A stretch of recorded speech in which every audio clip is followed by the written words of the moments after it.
Bonjour et bonsoir peuple congolais. Bambo tenabino nyosto esika bozali na yebi ke boza déjà ébélé et puis boza ya là parce que vous retrouvez moi dans Moussala Nabino la diva de la presse, c'est votre humble servante Ivana Chanda. Après moi Tamoulaï au santé zaki malamu temelelo talanga liboso nabino et puis naza entouré plateau nanga eza inondé na ba défenseur ya Fifi Masuka Saini Béton, ba défenseur ya Fati Béton Mokwantombolo. En tout cas, c'est un plaisir makasi à représenter une émission lelo, émission congolaise solo et surtout info là-bas et pas yoa plutôt beta kama solo ya province ya là-bas kaka ndenge balobaka et pas ya muto libandi ya zapembe nanga wala mina mpiake sans formule. En tout cas, merci beaucoup pour la confiance et fidélité pour accompagner Sabiso. Sans plus tarder, nous avons déjà invité Nangai délégation ya là-bas na kati ya Kinshasa. Tomeka kosola na ba défenseur toyeba ke baye kosala nini na Kinshasa surtout mission na bango ezala kinini en tout cas bokozwa temps ya kolanda bango et puis tokobeta masolo vraiment mingi ya province ya là-bas oyo ezali diriger bongo na mwasi moko ya makasi mama Fifi Masuka Saini Béton parce que bango nde mutu bauti sur terrain ba meka ko pesa biso nanu d'information o ezali sur et réel parce que moi nungu ezali mingi concernant makambo eza koleka na province ya là-bas et si kawapi maman mokonzi Fifi Masuka azako diriger sans plus tarder nazo yamba déjà bien invité na ngai na pesi vraiment mbote na ba défenseur mbote na bino mbote mama Ivana nazo bandana na papa je suis na moni azali mopanzi nanga papa je suis oui enfant na Kinshasa oui na plateau info là-bas soyez le bienvenu et puis to sepeli makasi vraiment présence na bino. Merci beaucoup de l'invitation. Avant ya koleka kuna to koki o bandana no toye ba mission ya ba défenseur na Kinshasa ezaki nini et surtout que na moment oyo toyebi ke bato baza ko supporter Léopard mission ya ba défenseur ezali nini ko expliquer na peuple congolais baza ko tala yo mokili mobimba. Merci beaucoup. La première mission c'était de représenter la province du Lualaba à cette double confrontation entre les léopards de la RDC et le Marocain. Ok. Et outre cette mission, il a fallu que nous puissions un peu rappeler à la population, parce qu'ici c'est la capitale, et qui dit capitale, c'est le centre. En fait, nous avons voulu vendre l'image de la province du Lualaba, les réalisations que l'excellence Masuka est en train d'abattre dans la province, parce que vous allez vous rendre que la province du Lualaba, c'est une province miroir. Alors, il y a longtemps qu'on a entendu qu'il y a le projet de 145 territoires. Okay. Alors, comme la province du Lualaba, elle est la première, si je peux dire, à emboîter ce pas, c'est pourquoi nous avions voulu passer dans votre émission. Comment la première? Parce qu'il y a beaucoup de provinces. Oui, c'est vrai qu'il y a plusieurs provinces, mais pendant que le chef de l'État avait annoncé le programme de 145 territoires, déjà, Fifi Masuka, gouverneur de la province, était déjà dans la province profonde. C'est-à-dire en train de réaliser dans les 5 territoires. Okay. C'est pourquoi, vous verrez, il y a des réalisations, déjà des routes sont déjà praticables.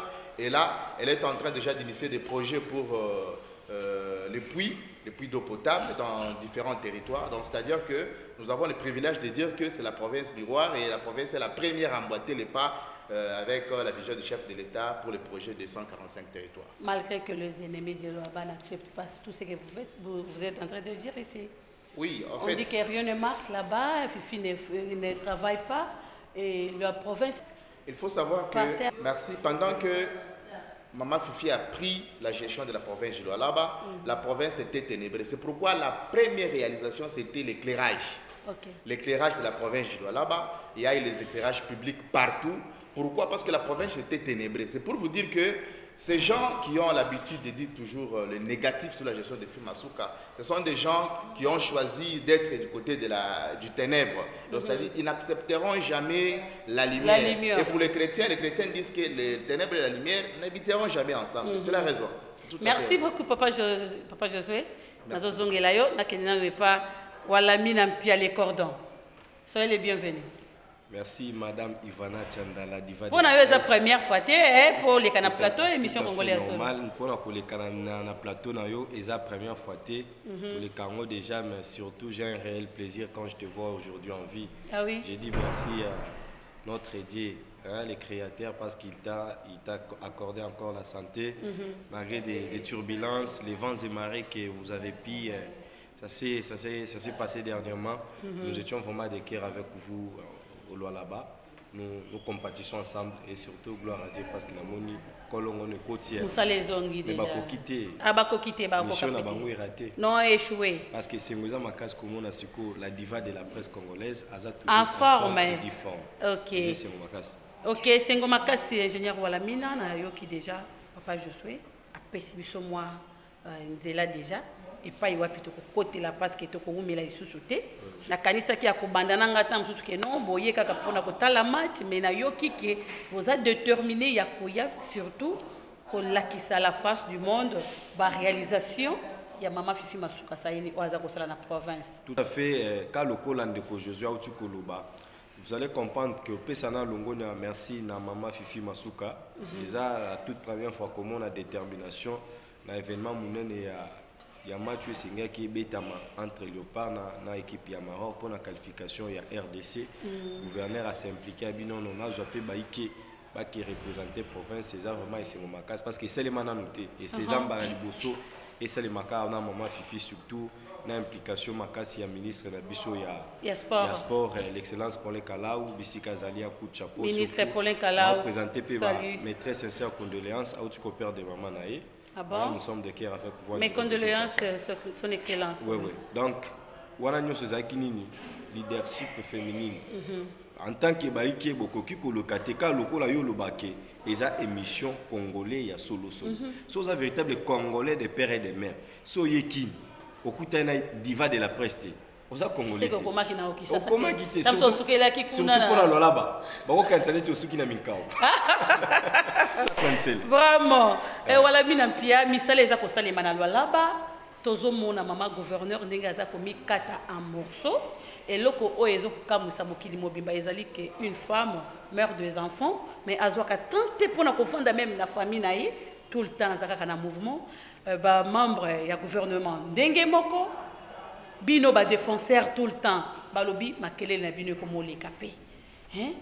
Et si vous bandit pour ça la paix, misela ba tupé ba ko mikopi kondima parce que tout le monde que moi makelele surtout tant on a se rétablir na kuti pena makelele les alités. Mais bino balobi ba mbundeza ko beta kaka.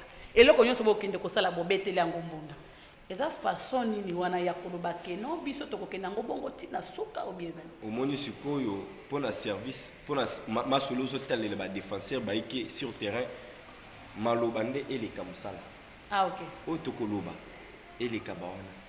Donc na minute oyo otie mai na mafuta ebalanité et pas maman Fifi il y a du gaz et du pétrole parce que yo so boui mitalio parce que Fati na minute ba benge papa confiance et belé o apesi na maman papa confiance na maman Saïni ah et na minute ezali kama confiance point d'interrogation est-ce que yo avez confiance à chef si vous avez confiance à chef oh la bakambo na lobaki na ko beta nango suma solo tie mais balobi li solo papa confiance donc Dominique Timbele na ko présenter mutu pesa kombo na été mais ngamo na tanga ba kombo déjà parce que o baza ba défenseur il y a pouvoir Fati Béton pouvoir Fifi Masuka Sayini Dominique Timbele la diva soyez le bienvenu merci beaucoup. Yo to goma no kino gomo beta pamba kishasa pamba Masuka pena tebino à l'aise eh balobi na tango wana bozaka boite tala kaka ya ko lobeza te yo moko zo mona na mesona donc mama Fifi Masuka vraiment aza vraiment wana zo sala musala intact tribalisme ezala kate ngakuto enkasa mais pembeni ya gouverneur vraiment na zo sala musala en tant que communicateur. Donc ndenge baza ko yebisa biso ke kuna na province tribalisme eza makasi Fifi Masuka travaille kaka na bande ko na ye bikolo mususu bakota kate me yo kasayen ozawana na kati bref yango yote ngamo ko na za c'est que lui akututaka chiluba kakesa mwaba auto confirmer ndi akututaka chiluba kakesa Ivana Chanda pesa na communication ya Masuka na chiluba to yoka vraiment soki ya solo pena Masuka vanda na baluba ya parce que baluba pe ya lokuta ba ko mobima e banda facha zo pouvoir umuluba wacha busho wetu wacha busho kwa ba mu kwa ntombo useke Fifi ka di hende beton Fifi ka di beton mwandaya Merci Trésor, ça va, merci, c'est l'ambiance sur ce plateau. Pour comprendre que Naza vraiment nos défenseurs, il y a pouvoir Fifi Masuka Saïni Balobi, baza ko lenge la pouvoir ango na vigilance makasi papa Josué. J'espère que vision ezamulaï ya gouverneur. Malgré que akoki ko sala nyonso to na mbala moko te. Mais concernant misala aza ko sala surtout na o etali banzela kotala éclairage public ndenge to ko solola yango awa, mais baza ko kangela biso ba photo ya ba wenze, il paraît que lwalaba malgré makelele na bino ba défenseur, mais ba réalisation mususu maman na komi kuna te ba maman bazana pasi bisika ya koteka ya malonga ezali te. Bon, en fait, il faut être réaliste. Les médecins vous diront que la grossesse, c'est toujours 9 mois. Donc, c'est-à-dire que lorsque tu veux avoir un bébé à 5 mois, tu connaîtras l'état de cet enfant-là. Alors, il faut savoir que Maman Gouverneur a commencé le zèvre des infrastructures routières pendant la saison des pluies. Oui. Oui, pendant que d'autres personnes disaient que ça serait impossible. Mais au moment où je vous parle, il y a des avenues comme l'avenue Manika au quartier latin. C'est déjà asphalté pendant la saison des pluies. Lorsque vous allez au niveau de l'avenue Ngungando, cette avenue lie presque 4 quartiers. Avec cette avenue, tu peux arriver au quartier Jolicite. On peut citer des quartiers là? Quel Oui. quartier? Il y a quartier Jolicite, quartier latin, quartier Kassoulou, RVA, quartier Moussompo. Donc n'en parlons pas, il y a plusieurs quartiers que les réalisations sont faites. Et jusque-là, nous voyons même des œuvres sur le terrain parce qu'il y a déjà de l'asphalte pendant la saison des pluies. Okay. Donc c'est-à-dire qu'il faut laisser le temps au temps, il faut laisser le temps à l'excellence Fifi Masuka de faire un bon travail. Parce que ce qu'elle est en train de faire, ce n'est pas seulement pour son intérêt, c'est pour l'intérêt national. Parce que ces routes-là seront pratiquées par tout Congolais, de père et de mère bien sûr. Donc c'est-à-dire qu'il faut être réaliste. Ce que Maman est en train de faire, ce n'est pas parce que nous sommes les défenseurs du pouvoir Fifi Masuka qu'on parle, non.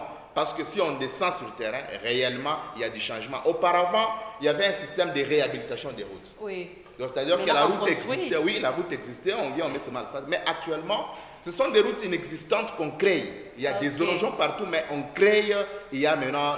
Cette affaire-là de l'autoroute, on dit que ce n'est pas la vision de Fifi, c'était un projet là, de l'ex-gouverneur de là-bas. Non, non, il faut être réaliste. Il y a eu une réunion entre le gouverneur de la province du Haut-Katanga, Jacques Yaboula, et notre gouverneur Fifi Masuka. D'ailleurs, cette réunion s'est tenue à Lubumbashi, où il y a eu les échanges entre les deux provinces, pourvu qu'ils puissent agir cette route dans la vision d'ailleurs du chef de l'État.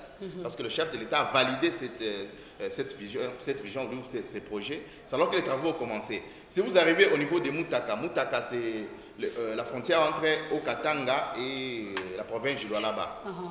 Les travaux ont déjà commencé, on a déjà mis même l'asphalte. Alors, ce projet est déjà arrivé même dans le centre-ville de Kolwezi, au rond-point Mwangeji. Au niveau du rond-point Mwangeji, si vous arrivez à cet endroit-là, vous verrez maintenant il y a des engins de part et d'autre, à gauche, à droite. Il pleut pendant la saison sèche et les saisons de pluie. Il pleut, les engins sont en train de travailler. Oui, oui. Donc c'est-à-dire que lorsqu'on va terminer cette route, ça sera vraiment un ouf de soulagement. Ça sera comme les boulevards triomphants, je vous assure. Donc ça va résoudre les problèmes des embouteillages parce que c'est l'entrée de la ville. Ça commence au niveau de Mwangeji jusqu'à la frontière avec le Haut-Katanga. Donc c'est un grand projet. Et si vous regardez au niveau du centre-ville, c'est là où il y a un problème parce qu'il y a plus de passants.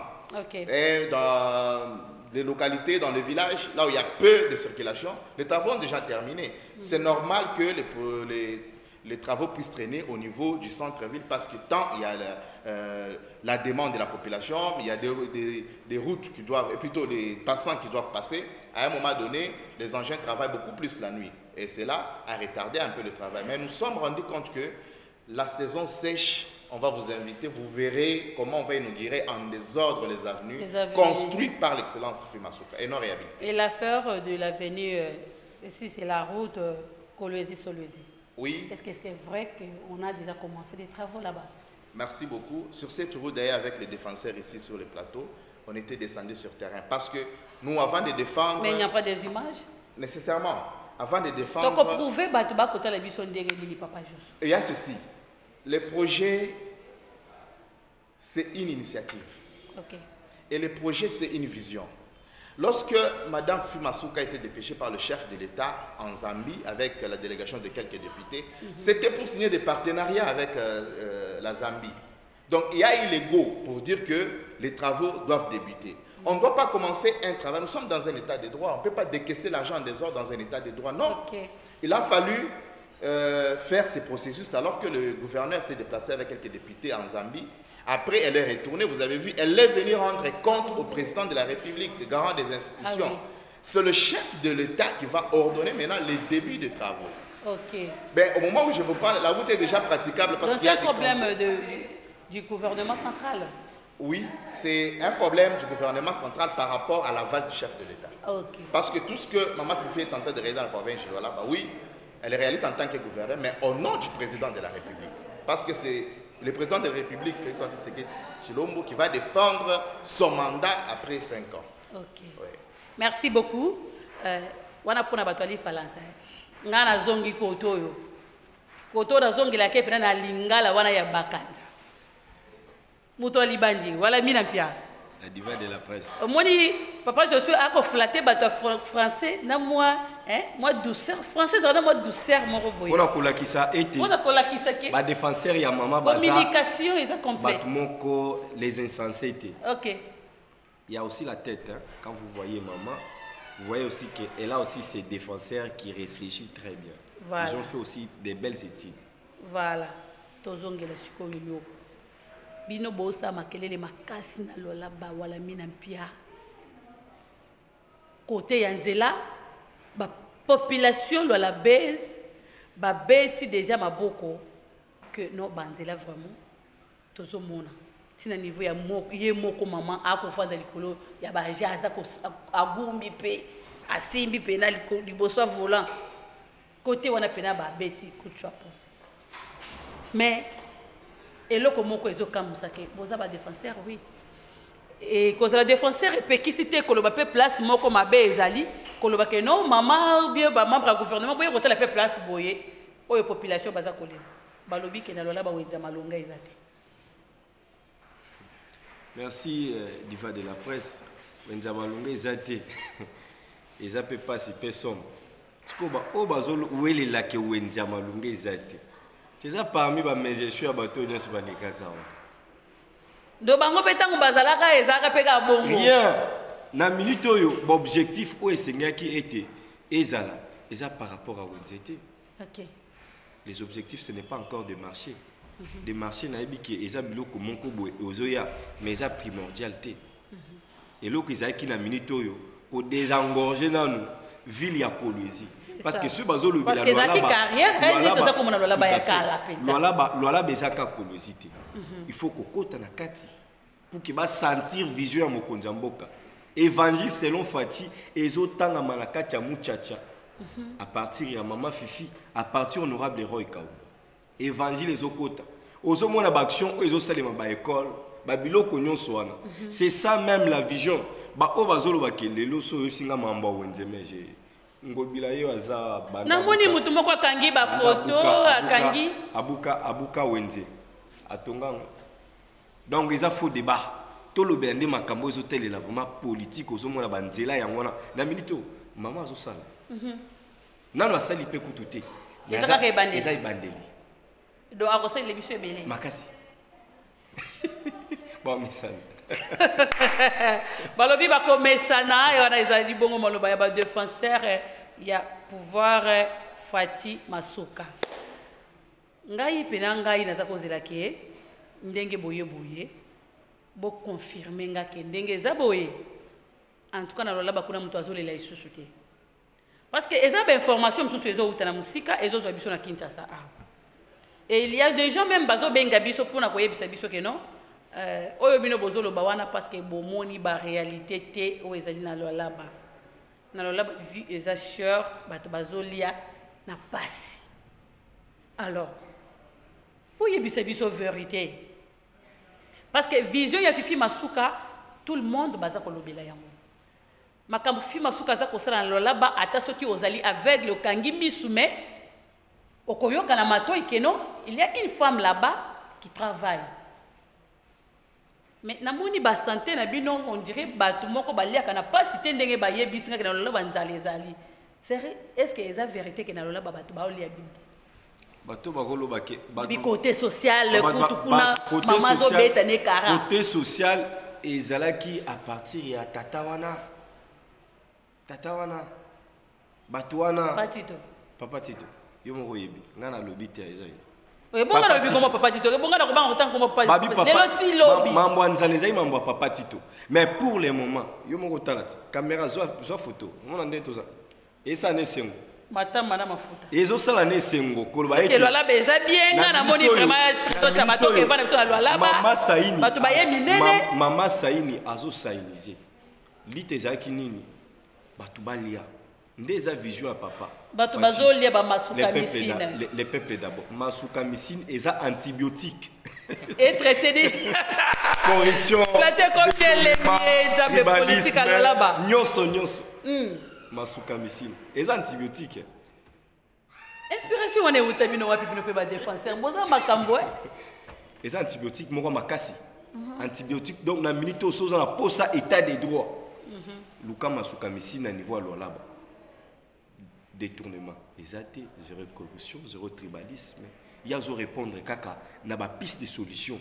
Ce que tu peux maman confiance à mon chef. Certes, au que mboka na biso za kinase. C'est que le président de la République a obtenu mon alelo, ils ont les mêmes dans l'olaba. L'olaba ezaki capitale mondiale ya kobat mais ezaki géré par les individus. Voilà. Ozomona monsieur Kabila. Donc les provinces ezaki na pocha mutu. C'est ça. Sozo kota na koto même na devant ba creuser. Parce que na kati lola ba activité mingi makasi c'est avec des crésiers. Ba coopérative mususu ba bando nyoka makasi. Kopesa ba contrat na ba chinois, les indiens, les expatriés, ba congolais, ba lola benyo bando se retrouver. Mais na minito yo na mbongo ba détournement mususu. Papa Tito a détourné si c'est 26 millions. Ou ezaki wana poké ba tiango pour l'agriculture. Agriculture ezanini. Ezate que maman fifi abanda kozwa biloko en extérieur na Zambie non. Kaka na kacha lola ba fermier babanda kolona batu bazo sumba bazo lia c'est l'objectif ya Fati Béton ma détourné donc bana ba kende ba toilette en désordre mais la minute où maman suko implication na ye à s'impliquer basala bilanga et ça dema batu banda kozwa bandunda donc la minute soza na projet no agriculture au bonaboui et so kota déjà na maman tala développement nano abeti déjanté c'est pourquoi on a sûr que azani bandeli. Jusque là, ça est le côté. Azan a essayé, mais quel essaye? T'as la réponse aux hommes sur le terrain, sur le plan diplomatique, aux autres ambassadeurs, il y a États-Unis, ambassadeurs, il y a France, bangonyo sonini. Donc les abonnés Congo mutu so comme la posa ke na ke lwa laba. Mutu uti poto fona ke lwa laba. Eza histoire monene na kati ya mboka na biso na Congo. Soki lelo tolongoli première dame, Maman Denise Nyakero Tshisekedi di respect. Moi Chika Bisika Zali. Mais so longoli Maman Denise na rawana mususu na bana basi ba o bazo sala peut-être bazo accompagner vision en chef. Ceux qui bazami balé il y a le bosso sa maman fifi. Wana ceux qui oboyi pena katsa braza. Wana pena ceux qui parce que c'est tout le monde, c'est l'unique femme aujourd'hui dans notre pays o bazo lobela. So ke poto o ke wapi partout dans le monde. Tout le monde l'emporte. Et kozanga te ba lobela kombo Maman Saini. C'est pourquoi ko ba maman bazalo boko milaité. Ceux qui bino boza wana ozalaka souple na nzungu. Il faut na pesa mwana bazo mwa mike pour que lobby bako kakolia ta muke na tongo na sali la papa na bango fufu. Voilà. De confiance au muko ntombo la pesa pa mamana. Sona kosi excellence Nathalie Lungana. Ye wana vandi na niveau ya IDPS na niveau ya fédération pe musala kitoko pembeni. Donc eza stratégie. To se wana to kozongela ngo sima parce que nawe ki bino pe songi za kuna makasi. Bokomi koluka ke maman Nathalie avant d'awana comme fédéral. Il faut azana ba memela rabiso intruite. Ba memela rabiso intruite ça isa. Dominique pardon. Makambo pelanga na lobaki na kota na ngango te mais ba défenseur ne ba koti singa makambo. Ba défenseur mutu ba koti singa makambo. To kobetela masolo ya dossier wana parce que tozo kimana simangonga tozo Dominique Timbeli. Kobaki sini. Aux autres sûr que tout va bien à là-bas. Donc, et là, comment on peut reprocher au gouvernement que n'a pas salité exacte. Parce que tout ça, le quoi budget. On a bien na plateau, na batu bazota la biso, batu tembe bazali. Bat ope bazo pe ça fait confiance bazali. Jusque là. Étant que défenseur, oyo bazo loba, les restes ils nango babiloba loba kaka ya ba ennemi. Bon. Ngai nazana mingi ya koloba te parce que musala nyonso déjà maman asidisi. Asidisi déjà nyonso. Asidisi musala. Oh. Donc nyonso bena ko sala lola bese sili nango. Batikeli akibiso musala inachevé. Aéroport inachevé. Assemblée provinciale inachevé. Banzela ezalagité. Do batimboli batiki. Batimboli batiki. Ah batiki. Ah maman ye. Kende kuna na lolaba. Aéroport international. Assemblée provinciale. Boyebe kenga makolo ezali na nzela. Oui. Nga nazwa ko ba preuve. Yaka maman. Tozozela yo. Yakati. Okozwa ba preuve. Likambo ndako ya mokonzi mboka balobi ke etongami kuna mama asaleli mokonzi mboka ndako vraiment eza ya solo. Ya solo. Ya solo. Pourquoi ça mokonzi mboka? Non le ya gouvernement. Donc basali ndako ya mokonzi mboka pembeni ya gouvernement. Pembeni ya gouvernement. Oyo c'est le mananu te. Ah wakuta Kinshasa pembeni ya gouvernement batongeli fati ndako te. Nalola bandako eza. Donc wana za mama beto ya kosakana te nde yango nga na beta kaka na chuluba donc mama Fifi Masuka ujimunga chimwajenza mujimu wenzeka valablement tujitumwana njile jikoku tujitumwana déjà benda bibaka ma infrastructure bitu bien subidi calme bantu ba dibenza mujimu auparavant donc avec nous les Kassaïens Kousemene na Chabouine gouvernorat, c'était vraiment très difficile. Papa Tito vraiment ce qui a coûté déjà dilala. Yo wana ozotale la gouvernement gouvernorat ozotalango na musika. Mais lelo grâce à Fifi Masuka. Lelo grâce à Fifi Masuka. En désordre. Moi je abondisa tribalisme. Tozo kota gouvernorat en désordre. Makambo ya kikabila eza lisusu te. Voilà. Ozala Mukongo, ozala Kassaïen, ozala Katangé, bisonyonso, tozana kati. Bana ya Fati Beton. Merci Kotsa pour na maman gouverneur Fifi Masuka Saini Beton. Bolimbisanga. Ce qui ngana benga kayi maman gouverneur parce que ngana ibika za gouverneur. Oh maman gouverneur aïe. Et maman gouverneur ceux qui vice ngana ibiloko wana te. Na yebi Fifi Masuka gouverneur ya province ya Lualaba. Babi femme intègre, moi si mon koya maïle makasi, moi si mon koya mutema malamu, c'est pourquoi évangile selon Fifi Masuka eza kopanzana partout. Mingi vraiment ya koloba ezalité na zaki na posa vraiment na yo ka défenseur na yebité ingénieur wala mina avant na clôturer na papa Josué ce qui elo comme soko bakisa par rapport à tante comme ko posa na suka ya émission na biso pona lelo. Oui, merci Ngongeze Ngonga. Na baike o bazolanda biso, nous sommes en direct de Kinshasa avec Ivana Chanda. Donc confiance eza makasi pour la maman. Na ba o bazolinga na ba o bazolinga été. Ba tu peux pas kolinga ye pe kakate. Yesu Masia kutu baboya kai. Donc c'est tout à fait normal. Et là on a aussi nga peka na maman a continuer ko sala musala na ye ko zonga suna simate qu'elle avance toujours. Pembeni nae azana ba collaborateur malamu. Donc il faut prendre des décisions locaux la gouverneur, pouvoir isa déjà na maboko na ye, pouvoir basaka na ngoti. Salutation na quelques personnes tout à fait pour la salutation surtout na kopesa kaka merci na ye moko gouverneur na yebi kazola nanga déjà en direct parce que tozana awa eza chaîne Ivana Chanda Beton so koti na YouTube ozu yango déjà tactique. Kaka na YouTube te ba kolanda yo na Kishasa awa na Beton TV. Ça va kolanda déjà na Beton TV. Voilà. Donc pour que maman Fifi Kuchapo na ko valoriser quand même bana na yo. Merci mingi na directeur de cabinet le professeur John Toka. Joyeux anniversaire. Joyeux anniversaire. Joyeux anniversaire. Joyeux anniversaire du Cap. Joyeux anniversaire. Vraiment. Donc on a écouté le prof Toka. L'honorable Roy Kaumba Philippe. Monsieur le Kester. Le vice-bourgmestre na biso Thierry Sambumba. OK. Ope balandi alanda Ivana Chanda Beton makasi. Bambote na yo. Marlene Masuka, Maggie Masuka, okutana ke service ya sécurité nyonso ya maman Sinzili ba défenseur ba nyonso ba accompagner vision ya maman. Nous sommes de cœur avec des conseillers, sans oublier surtout oyanga molongani mali ya Kitenge. Maman ya bana na biso. Maman bana kalate yende asimbi masolo. Ngam na ya simba val na kolwezi. Papa divine cible tout azola nango déjà en direct. 2 personnes ceux qui ont coupé sa dédicace pour te clôturer na nous clôturer émission et ça papa je suis.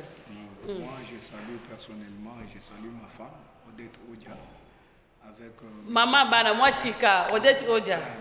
Maman ya Kim. Ils ont regardé ma défenseur bazana bango bokipe. Et puis je salue l'honorable Kasea, Kasea Chingambo. Mes salutations honorables. Et les sages de l'Assemblée provinciale Balobi, Louis Kamouini, vraiment en direct de l'Assemblée provinciale Mbote. Merci beaucoup. Merci Wana Nazongi Bongo. Nampanze Papa Josué pour nous clôturer l'émission Papa Josué. Merci. Mot de la fin et quelques dédicaces. Les mots de la fin, c'est par rapport aux réalisations sur le plan social. Maman a hérité une province où le travailleur s'est plaigné par rapport aux conditions de travail. C'est pourquoi vous allez voir, il y a eu la manifestation de l'entreprise, des travailleurs des entreprises LC, Sicomine, Comus, qui revendiquait l'amélioration des conditions de travail. Fifi Masuka a mis toutes ces entreprises sur une seule table. Il a dit non aux maltraitances des travailleurs congolais. Il y a eu l'amélioration du travail de ces travailleurs. Et des salaires aussi. Oui, et des salaires. Donc, c'est-à-dire que nous saluons déjà ce travail. Et nous clôturons cette émission pour vous dire merci beaucoup pour cette considération. Parce que c'est pour la première fois qu'on vient ici et de vous nous recevez déjà. En tout cas, mais ce combat Masuka ezali, vous a autorisé. Oui, oui. Nous sommes de l'école de Masuka, l'école de paix, l'école de l'amour, l'école de travail et l'école de rigueur. Voilà. Et c'est pourquoi nous saluons en passant le conseiller du gouverneur, assistant Victor Chifuchi. Merci beaucoup et à mon président, parce que j'ai un président, je suis membre d'un parti politique, FIDEC. Okay. Je suis le vice-président provincial du Lola. Je salue mon président en passant, Trésor Mahamba. Je suis déjà depuis Kolwezi. Merci. Lissou, il y a gouverneur Trésor Mahamba. Bambote na yo yango wana. Moi na maman. Joseph Kaloubi, les guerriers, paix au monde. Joseph Kaloubi, Bambote na yo. Ok, merci beaucoup. C'est la fin de cette émission. En tout cas, peuple congolais, merci beaucoup. Nabino nyo surtout bo pesa ki biso temps ya kolanda biso. En tout cas, merci beaucoup na balola benyo surtout bo pesa ka Ivana Sanda confiance. Bolela ki mingi, bo benga ki trop, hein, bolela ki vraiment Ivana Sanda yeyo des retours sur scène, balobi, Moussala et Bandi. C'est Masuka ou rien à Lualaba. Donc moyen to kanga minoko ezate. Ceux qui oyibi na kotanga kombo na yo. Ceux qui ont détourné na kotanga kombo na yo. Parce que na ko bangelo ko mokote. Fala ki ba boma me loko la to kufite. Nzamba Masuka akobate la biso, Nzambe ya Fati Béton akobate la biso. Vraiment merci à tout le monde. Et puis na kosenga na ba invité na ngai to komi presque na suka to telema pona ko kabwana na ba invité na ngai surtout koloba. Merci na maman gouverneur Fifi Masuka Saini, merci na honorable Roy Kaumba Philippe, merci na secrétaire exécutif Papa Kalasa Archimède. L'homme de terrain Mikolo nazo benga ye muto a terrain Mikolo na ko mona vraiment musala za ko sala kuna eza ko mona. Wana na bosanté on l'excellence Kazembe Swana. Kazembe Swana excellence, merci à toi papa. Jeffrey Masuka. Jeffrey Masuka, merci à toi, merci na Marlene Masuka, papa Arsène, merci beaucoup. Merci. Nazo rappelé sous na ba congolais puis ba kino nyonso tout que dans un événement moko ya clôture ya mois de la femme où ils allaient organiser na dynamique soutien Fifi Masuka. Tout à fait. On a pe nazo na ko oublier te événement moko milulu moko makasi. De na osenga ba ikebele. Ba ya désordre pour na vendredi. Wana tozo mona leadership féminine pe na niveau ya Kinshasa. Wana mwasi moko azana ko ya malembe mais azo ya puissance. Kombo na ye divine sublime. Donc baya pembeni pe kaka pembeni pe ya diva de la presse. Vraiment. Donc et c'est makasi boya ebele, c'est tout à fait normal pour les mamans pour soutenir pe oya bino moko lokola mwana mwasi azolanda pe mitambe ya maman Fifi. C'est un réel plaisir vraiment, nous devons la soutenir. Moi j'accepte que je serai là et bongo yo. Mitali aussi donc boya ebele e koyinda balobi na salle Jadobi. Tokozala wana le 1er avril et kozala vraiment Mukolo Oyo balobi opesi mbwa boyite mais azui mbwa akozwa pela mokolo wana babina dynamique opesi mbwa boyite mais mbwa akozwa yango vraiment kokamata yango. Merci na Fidek Kinshasa, Fidek ya Lubumbashi, Fidek Lualaba, partout dans le monde na yebi ke surtout les combattants et les parlementaires debout au balanda mingi cordon wala mina IDPS na niveau ya parlement wala mina minute sili minute sili. Merci maman, merci beaucoup papa Josué et merci à tout le monde, bye bye.